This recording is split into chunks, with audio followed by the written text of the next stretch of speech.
ये तस्वीर आपने देखी,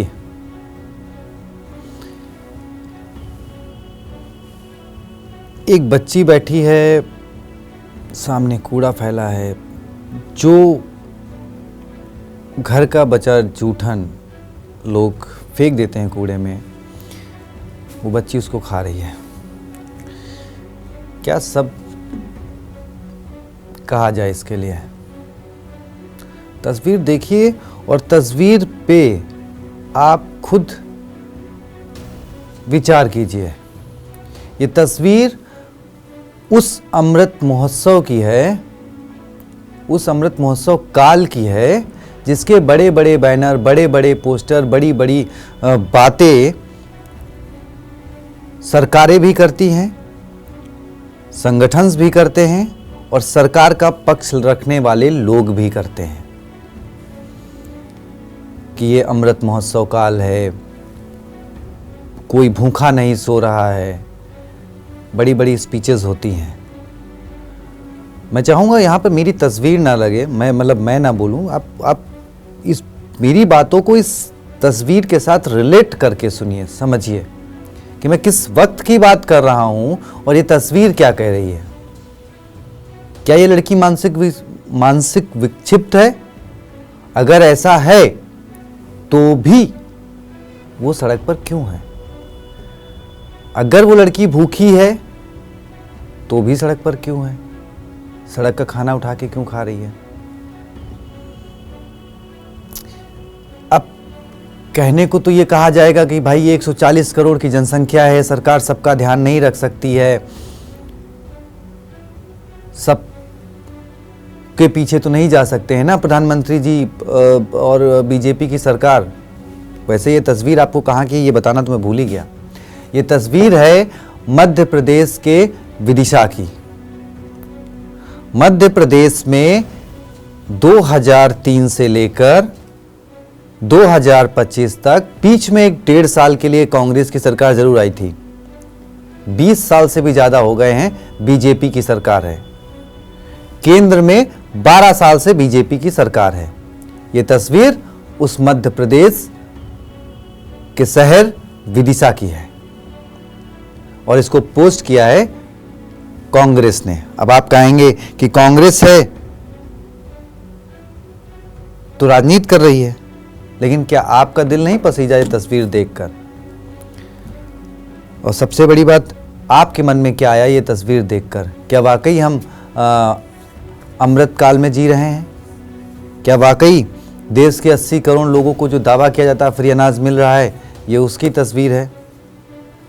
या फिर अगर ये लड़की बीमार भी है, बहुत लोग शायद कहेंगे कि लड़की बीमार होगी, हो सकता है बीमार हो, मानसिक हो, पागल हो, तो भी क्या ये स्थिति होनी चाहिए थी इसकी? खैर, मध्य प्रदेश कांग्रेस ने क्या लिखा है वो पहले बढ़ के बताता हूँ। विदिशा से आई यह रुला देने वाली तस्वीर देश और मध्य प्रदेश में भाजपा के दशकों के कुशासन का सबूत है। गरीब कल्याण की योजनाओं के नाम पर रोटियां गरीबों तक पहुंचाने से पहले ही सड़ जाती हैं। जरूरतमंद कचरे में भूख मिटाने की जद्दोजहद करता है। ये मध्य प्रदेश कांग्रेस के सोशल मीडिया हैंडल का पोस्ट है। अब आपको निर्मल चौधरी, राजस्थान NSUI के युवा चेहरा हैं, कांग्रेस के नेता हैं, खूब सुर्खियों में रहते हैं, चर्चाओं में रहते हैं। उन्होंने अपने सोशल मीडिया पोस्ट पर एक अच्छा खासा लंबा चौड़ा पोस्ट लिखा। मैं चाहूँगा कि तस्वीर के साथ सिर्फ इन शब्दों को जोड़ के देखिए। सत्ता के महलों में ताली बजती है पर सड़कों पर मासूमियत अब भी भूखी सोती है। क्या कसूर है इन मासूम बच्चों का? नन्हे हाथ जो किताबें थामने चाहिए थे, आज वही हाथ रोटी के टुकड़े के लिए फैलते हैं। भाजपा राज में अमृत काल के नाम पर अमीरों की थालियां भरती हैं और गरीबों के बच्चे भूख से बिलखते हैं। भाजपा सरकार के वादों में शिक्षा तो है, पर जमीनी हकीकत में बस भ्रम बचा है। ये वही सरकार है जो हर मंच से नया भारत गाती है, लेकिन सड़कों पर बिखरे इन बच्चों की आंखों में उस भारत का कोई रंग नहीं दिखता। कितनी विडंबना है एक तरफ अरबों की योजनाओं के पोस्टर लगते हैं, दूसरी तरफ बच्चे अपनी तकदीर को कूड़ेदान में ढूंढते हैं। अब वक्त है कि हम सिर्फ सरकार पर नहीं, अपने ज़मीर पर भी सवाल करें, इन मासूमों के लिए आगे आएं, क्योंकि जब तक हर बच्चे के हाथ में किताब नहीं होगी तब तक ये विकास सिर्फ सत्ता की झूठी पटकथा रहेगा। सवाल जायज़ है।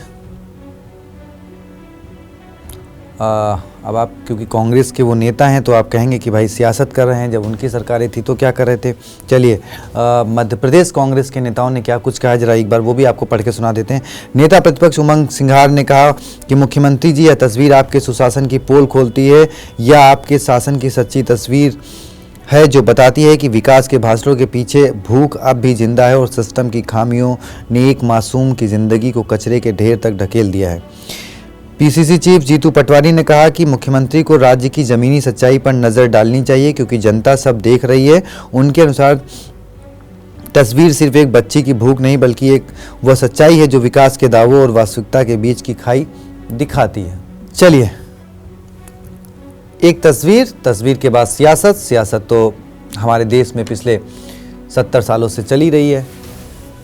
जब 70 साल 75 साल पहले देश आज़ाद हुआ था तब भी लोग भूखे सोते थे, तब भी लोगों को आधे पेट अनाज मिलता था, तब भी एक वक्त का खाना मिलता था। अब जब 75 साल हो चुके हैं, दावे हैं कि अमृतकाल है, दावे हैं कि 80 करोड़ लोगों को फ्री में राशन मिलता है, दावे हैं कि हर घर को मकान 22 में मिल जाना चाहिए था, 24 में मिल जाएगा, 26 में हो जाएगा, दावे हैं, दावे खूब है, लेकिन ये तस्वीर आज का सच है। और ये सच उनको देखना चाहिए जो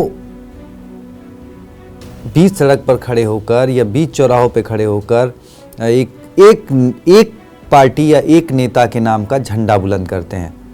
मैं इसमें किसी कांग्रेस या बीजेपी किसी एक पार्टी की बात नहीं करता, इसके जिम्मेदार हर कोई है। क्योंकि ऐसा तो नहीं है कि देश में जो 543 सांसद हैं वो बीजेपी के हैं, जो हजारों विधायक हैं वो बीजेपी के हैं, जो और भी एमएलसी वगैरह वगैरह पूरा सिस्टम ही देश में बीजेपी चला रही है, ऐसा तो नहीं है। प्रधान भी होते हैं, विधायक होते हैं, सरपंच होते हैं, अधिकारी होते हैं, एक सिस्टम काम करता है ना। और जिसने ये वीडियो बनाया, क्या वो इसके लिए जिम्मेदार नहीं है? सबसे बड़ी बात, जब वो वीडियो बना रहा था, क्या उसे नहीं चाहिए था कि वो इसको रोकता, ले जाता, खाना खिलाता, अच्छे कपड़े देता और कहता कि हाँ ठीक है बहन, तब वो वीडियो बनाता? गलती जितनी सरकारों की है, जितनी सिस्टम की है, उतनी हमारी आपकी भी है। क्योंकि हम और आप रील्स में अपने अंदर की मानवता को मार चुके हैं। आपकी क्या राय है कमेंट बॉक्स में बताएं, कौन कितना जिम्मेदार है। वीडियो को ज़्यादा से ज़्यादा शेयर करें। शर्म उनको भी आनी चाहिए जो खड़े होकर वीडियो बना रहे थे और एक बच्ची खाना खा रही थी सड़क पे पड़ा हुआ। बहुत बहुत शुक्रिया, धन्यवाद।